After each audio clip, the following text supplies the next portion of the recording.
Então vamos fazer nosso estudo na segunda parte de Zacarias hoje. Convido você para abrir sua Bíblia no livro de Zacarias, penúltimo livro do Velho Testamento. Se você achar melhor, você pode achar Mateus e ir para trás. Mateus, Malaquias, Zacarias capítulo 9.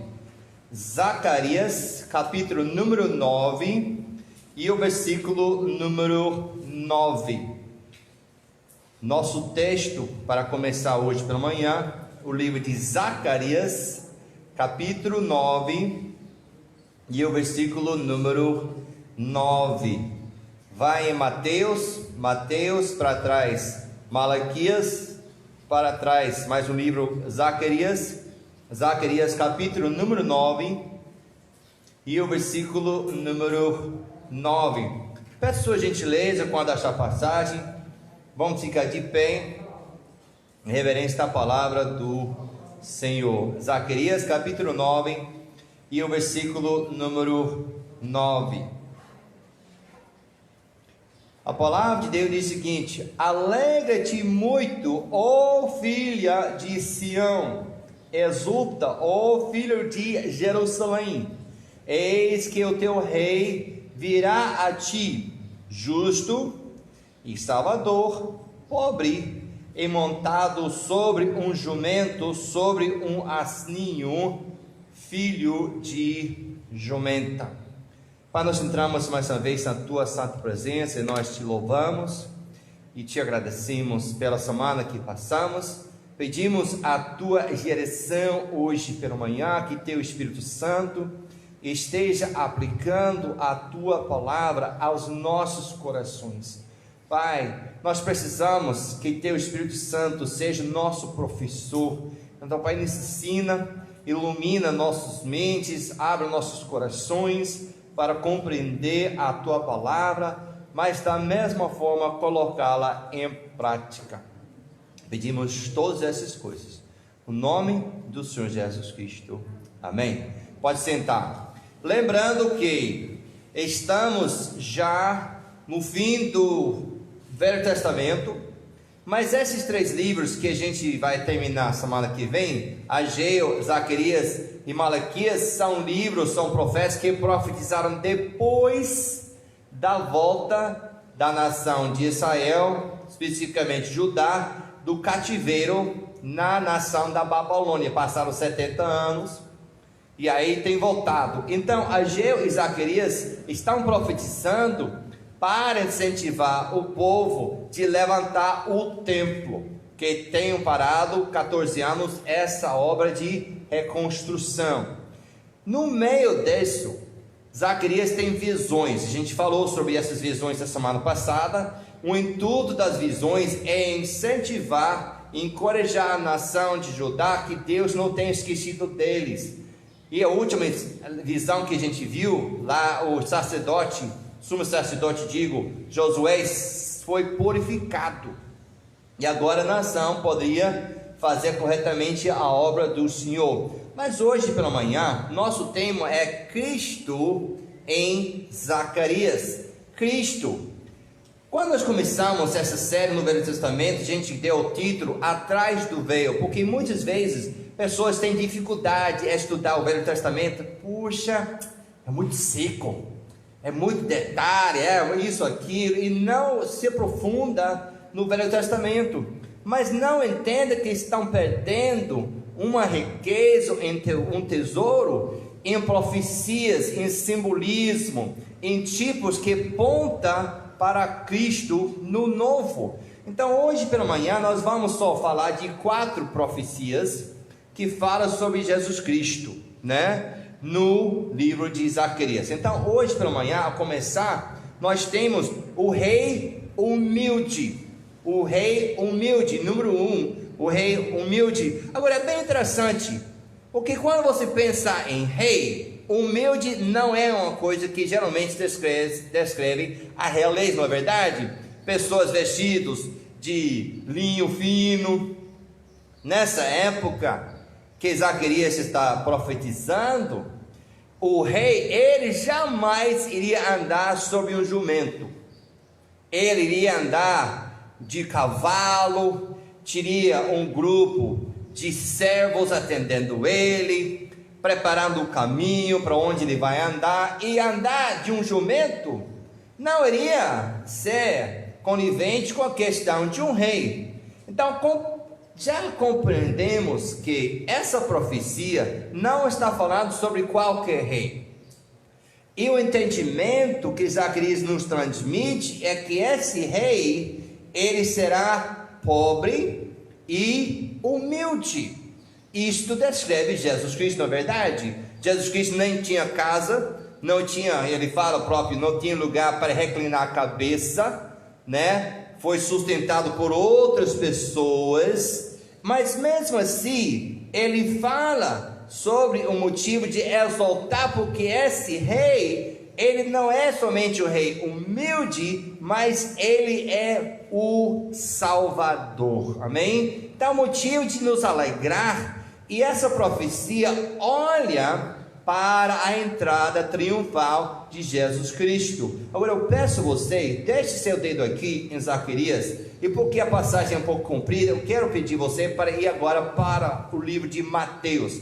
Mateus capítulo número 21, Mateus capítulo número 21, deixe seu dedo aqui em Zacarias, que a gente vai voltar. Mateus capítulo número 21, e vamos ler o versículo de 4 a 7, perdão, Mateus capítulo 21, versículo de 4 a 7, e vamos ver o cumprimento dessa profecia em Zacarias. Todo mundo achou? Diga amém. Amém. Ora, tudo isso aconteceu para que se cumprisse o que foi dito pelo profeta, que disse: dizia a filha de Sião, eis que teu rei aí te vem, humilde e assentado sobre uma jumenta, e sobre jumentinho, filho de animal de carga.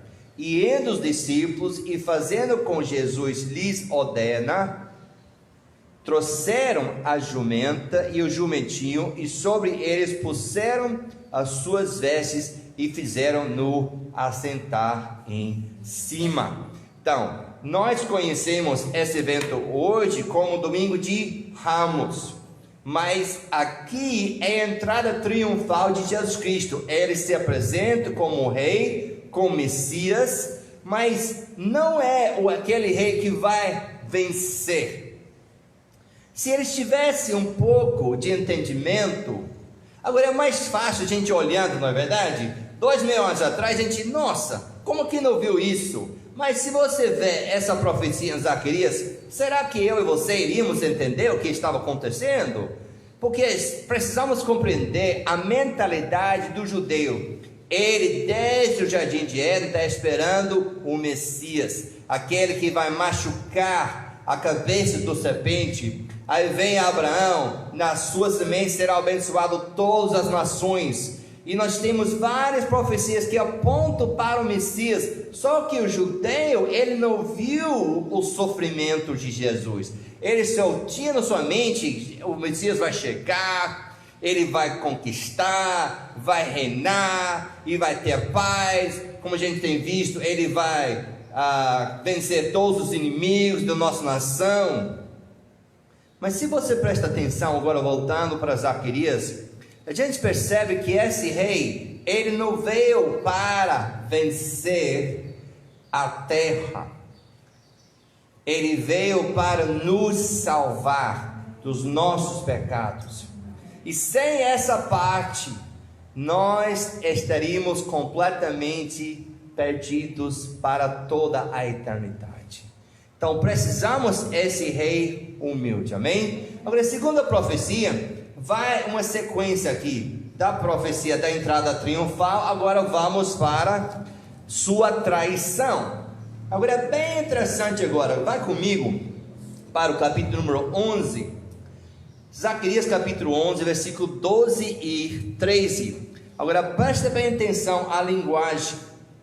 E ele disse-lhes, se parece bem aos vossos olhos, dai-me o que é devido, e se não, deixai-o.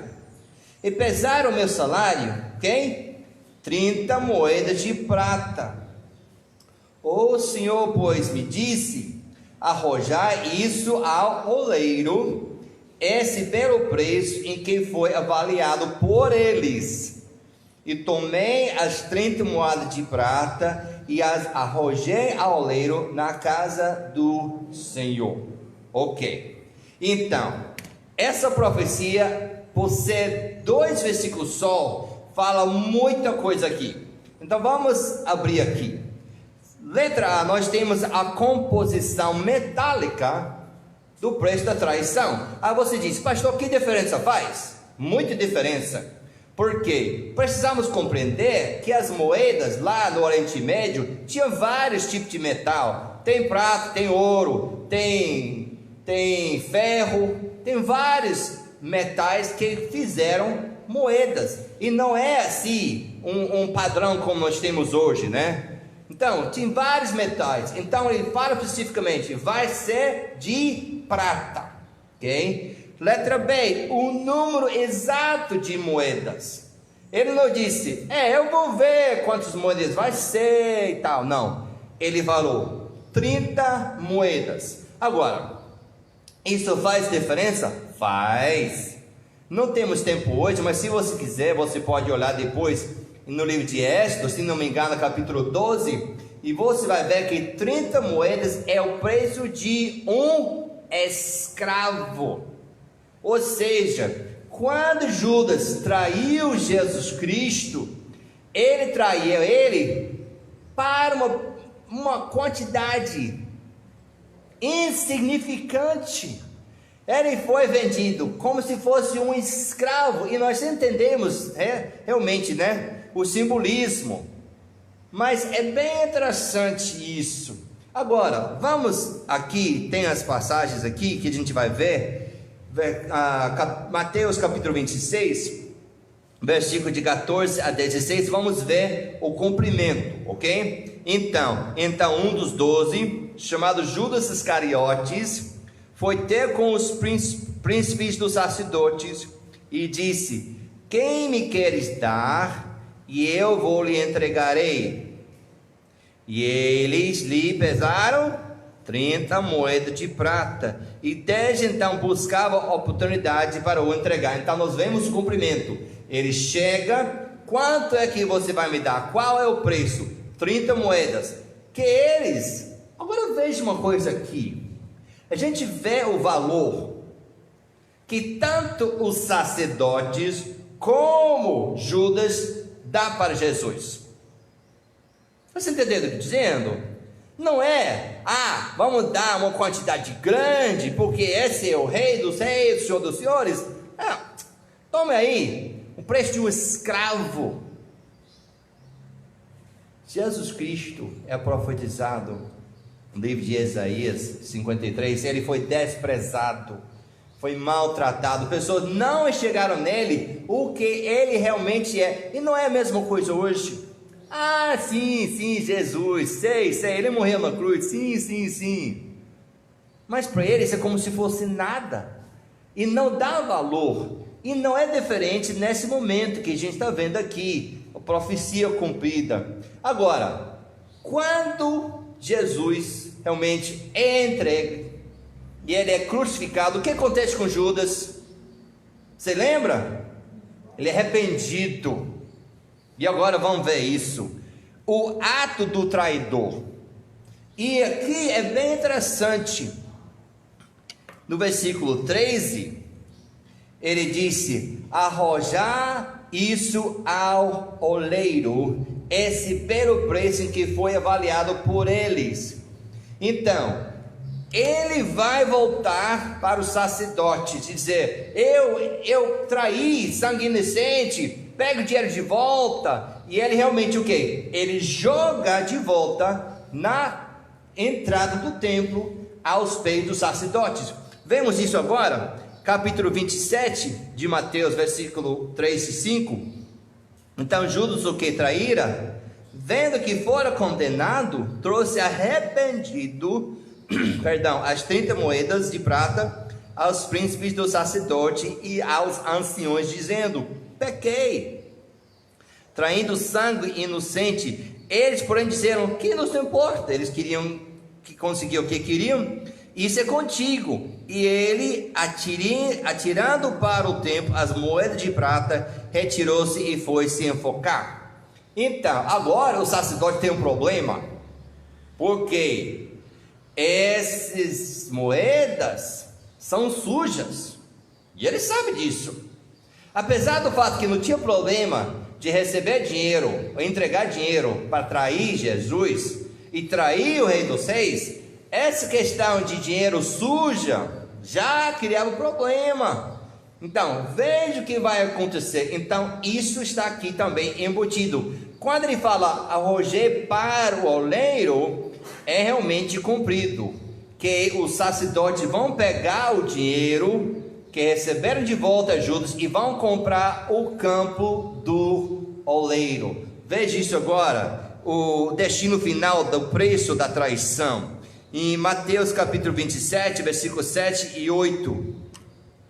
E tendo deliberado em conselho, compraram com elas as moedas, o campo de um oleiro. Lembramos que é oleiro, né? Aquele que faz vaso. Então tem um campo afastado da cidade, que ele chega com 30 moedas, que evidentemente não é muita área, né? E para a sepultura dos estrangeiros. Por isso foi chamado aquele campo até o dia de hoje, campo de sangue. Um fato que não vamos observar hoje, mas você pode ver também Atos capítulo 1. Quem foi lá e se enfocou nesse mesmo lugar foi Judas Iscariotes. Então, é bem interessante, 2 versículos que a gente vê: a traição, a quantidade a composição, o que aconteceu, e o fato que os sacerdotes compraram isso, e agora aquele campo onde Judas suicidou-se é também o lugar que vai fazer a sepultura de estrangeiros. Agora deixa eu só abrir um leque aqui, um parêntese. Suicídio é um pecado que Deus não pode perdoar? Não. Por quê? A gente vai ver agora que daqui um pouco que o sangue de Jesus Cristo nos purifica de toda a injustiça. O único pecado que Deus não pode perdoar é você não aceitar Jesus como seu Salvador. Só um pensamento. Agora número 3. Agora vamos para mais longe agora. Agora vamos para o pranto em Jerusalém por sua morte. Agora vamos aqui em capítulo número 12. Capítulo número 12. E vamos ler aqui de 10 a 14. Zacarias capítulo 12, versículo de 10 a 14. E sobre a casa de Davi e sobre os habitantes de Jerusalém derramarei o espírito de graça e de súplicas. E olharão para mim a quem transpassaram e o plantearão como quem planteia por um gento, e chorarão amargamente por ele, como se chora amargamente pelo primogênito. Naquele dia será grande o pranto em Jerusalém, como o pranto de Hadad-Remon no vale de Medigo, e a terra planteará cada linhagem à parte, a linhagem da casa de Davi, à parte as suas mulheres, à parte a linhagem da casa de Natã, à parte as suas mulheres, à parte a linhagem da casa de Levi, a sua parte, suas mulheres, à parte a linhagem de Semi, à parte suas mulheres, à parte todas as mais linhagens, cada linhagem à parte, suas mulheres à parte. O que ele está dizendo aqui? Que vai ter um pranto, e não vai ser qualquer pranto. Nós que vivemos aqui no leste não compreendemos muito bem essa questão de pranto e luto que eles têm lá no Oriente Médio até hoje. Às vezes a gente vê uma janelinha, por exemplo, quando a filha de Jairo, você lembra? Ela falece e o Jairo vai procurar Jesus para cuidar de sua filha, aí a filha morre, e quando ele chega a entrar na casa, o que ele encontra? Pessoas que estão chorando e lamentando a morte. Então, na realidade, essa questão de chorar e prantear e ter luto, até pagam pessoas para chegar na sua casa e para chorar, para ter uma demonstração de tristeza. Mas entendemos então, o falecimento de um ente querido lá no Oriente Médio é algo pesado, e eles levam muito sério. Então esse é o contexto. Então, isso olha para o fim da tribulação. Agora precisamos abrir aqui. Então, esse momento, eles vão olhar para mim. Eles vão olhar para Zacarias? Não.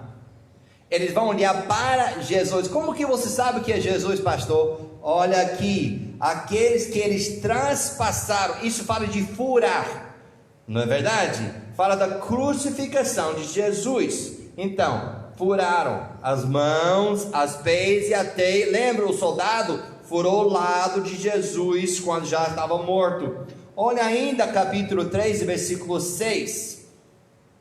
E se alguém lhe disser, que feridas são essas nas suas mãos?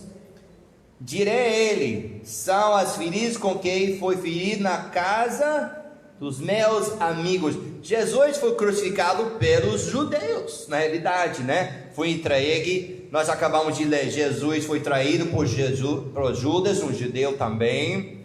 Então, transpassaram, se olha para a crucificação, mas agora estão olhando para trás. E quando Jesus vier, no final da tribulação, você lembra que ele vai chegar montado sobre o cavalo branco, e nós que somos salvos viremos com ele, e aí ele vai vencer a batalha de Armagedão, e os judeus vão ficar pasmados. É o Messias. E essas marcas, Jesus? Quem fez isso? Aí a ficha vai cair. Eles vão perceber. Foi a gente. Nós crucificamos nosso Messias. Como eu falei, o contexto de tristeza, eles vão chorar como tem perdido o único filho, como tem perdido o primogênito, aquele que iria receber herança, aquele que vai levar à frente seu nome, aquela pessoa de tão importante, e eles vão prantear, mas não vai ser qualquer pranto não, ele fala que sucessivamente, a casa de Davi, porque Jesus veio da linhagem de Davi, e aí vem em sequência a linhagem de Levi, que realmente acabamos de ver, são os sumos sacerdotes, que realmente fizeram o quê? Entregaram Jesus, e esses descendentes, passar séculos, eles vão perceber, puxa, ele estava aí,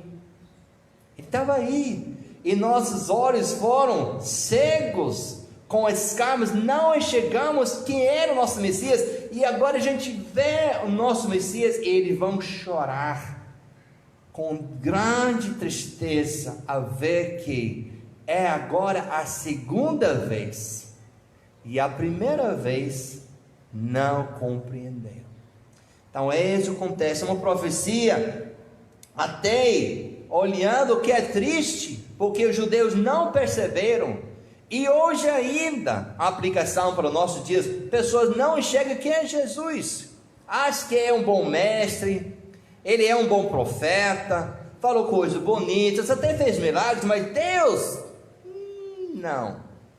A única pessoa que poderia derramar seu sangue para nós é Jesus, porque ele é 100% homem e 100% Deus, e se ele não é 100% Deus, nós estamos ainda em nossos pecados, não ocorreu ressurreição, é tudo mentira, mas aqui fala que ele foi traspassado, e hoje ele olha para aquele dia, quando eles vão ver ele, e ele crucificado, ressurgiu no terceiro dia, amém?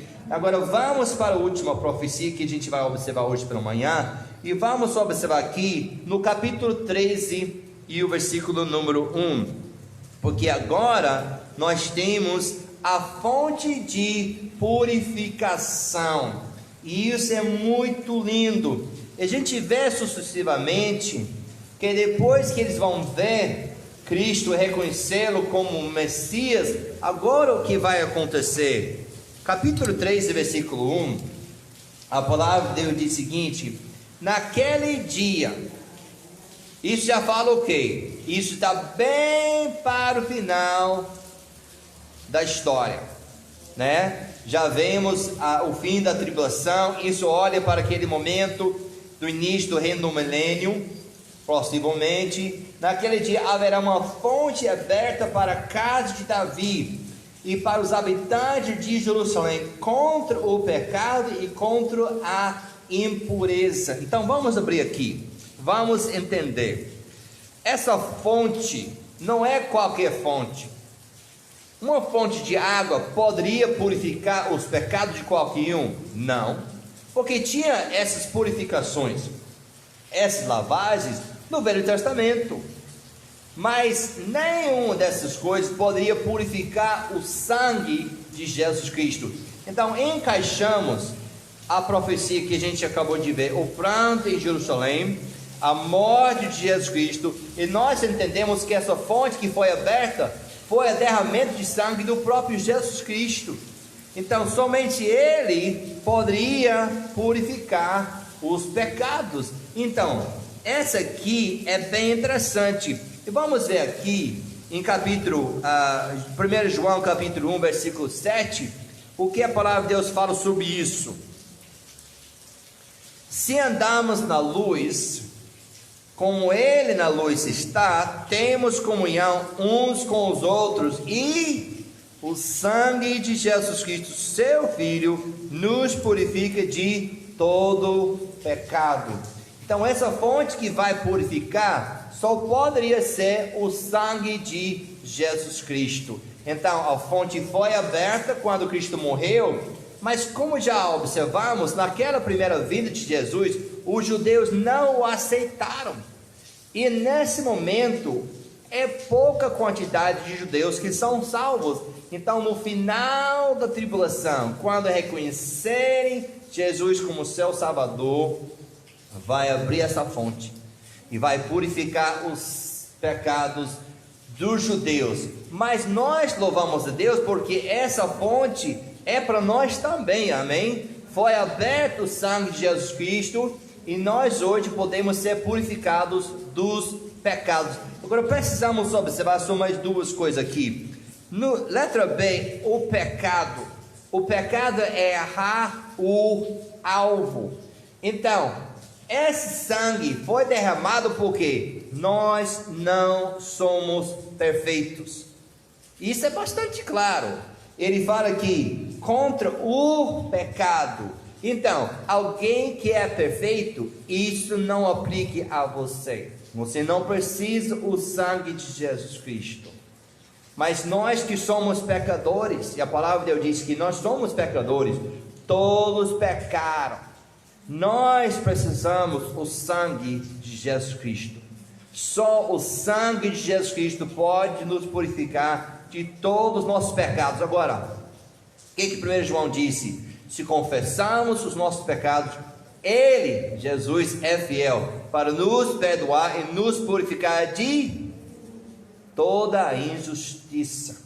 Isso quer dizer o quê? Quando eu aceitei Cristo, com 5 anos de idade, quando você aceitou Jesus Cristo, com a idade que for, seus pecados passados, presentes e futuros, todos foram perdoados, amém? Isso é agradável, porque se não fosse, ai de nós, eu continuo sendo um pecador, eu peco todo santo dia, e se a salvação dependesse de mim, aí está, eu tenho um problema. Mas ele disse que a fonte foi aberta contra o pecado, e ele diz segunda coisa, aqui letra C, a impureza.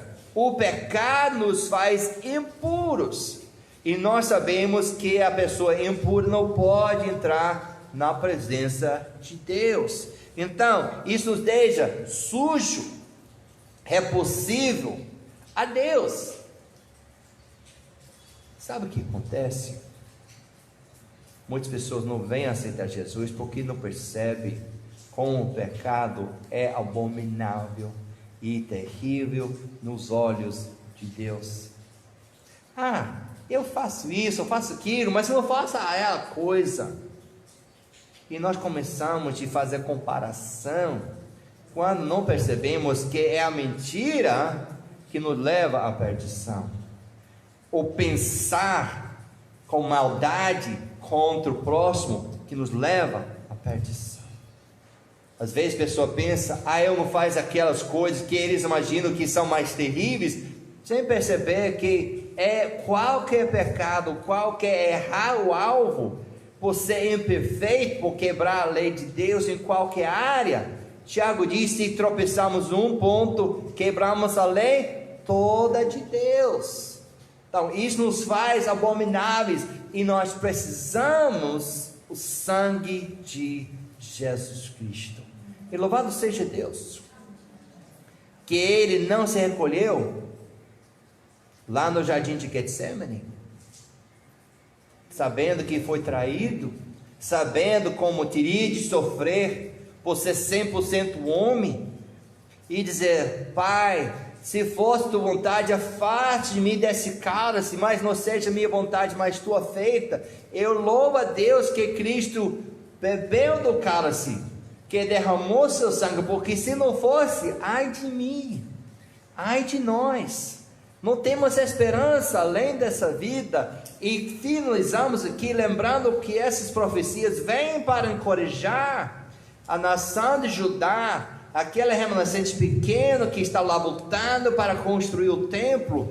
E Zacarias recebe essa profecia olhando bem para o futuro, quando realmente o Messias virá, quando ele vai estabelecer o seu reino. Olha para a primeira vinda sim, mas olha para a segunda, quando ele vai vir, vai vencer a batalha de Armagedão, quando eles vão reconhecê-lo finalmente como seu Messias, mas quando haverá o sangue de Jesus para purificar os pecados e a impureza. Que nós podemos ser encorajados hoje, que nós somos salvos de todos os pecados pelo sangue de Jesus Cristo, e podemos também compartilhar as boas novas da salvação com outros que tanto carecem. Pai, nós entramos na tua santa presença hoje para te agradecer. Pai, não merecemos o teu sacrifício. Pai, obrigado pelo teu amor, porque a palavra de Deus diz: mas Deus prova seu amor para conosco em que Cristo morreu por nós, sendo nós ainda pecadores. Pai, que grande amor, incompreensível, inesgotável que o Senhor tem para conosco, e ainda para aquele que nunca aceitou o Senhor. Pai, que nós podemos compreender a tua palavra, aquele que nunca te aceitou, que possa abrir a porta do seu coração e te aceitar por arrependimento e por fé no Senhor e tua obra completa na cruz de Calvário. Mas Pai, ajuda-nos de nos alegrar no perdão dos pecados, e olhando para um dia no qual nós vamos ter paz e descanso na tua presença. Até lá, ajuda-nos a serem fiéis e de ser os teus mensageiros aqui na terra. Pedimos todas essas coisas em nome santo e precioso do Senhor Jesus Cristo. Amém. Vamos ficar de pé. Se você quer orar, você pode orar onde estiver. Outra sim, vamos ficar de pé e vamos cantar este hino.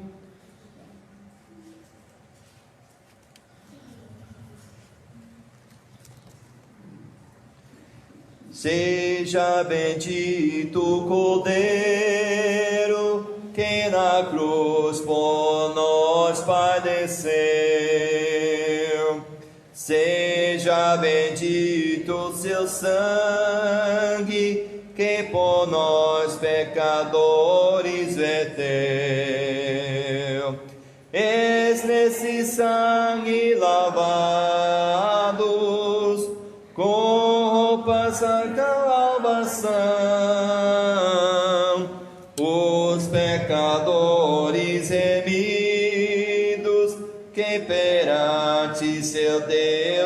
gestão. Alvo mais que a neve, alvo mais que a neve, se nesse sangue lavado, mais alvo que a neve serei. Quão espinhosa a coroa Jesus por nós suportou. Oh, quão profundas as chagas que nos prova o quanto Ele amou. És nessas chagas pureza para o mais torpe pecador, pois quem mais alvos que a neve, o teu sangue nos torna, Senhor. Alvo mais que a neve, alvo mais que a neve, se nesse sangue lavado, mais alvo que a neve serei. Se nós a ti confessarmos e seguimos na tua luz, tu não somente perdoas, ficas também, ó Jesus. Se de todo pecado, que maravilha desse amor,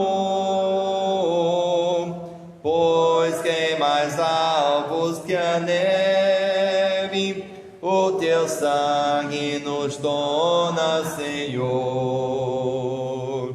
Alvo mais que a neve, alvo mais que a neve, se nesse sangue lavado, mais alvo que a neve serei.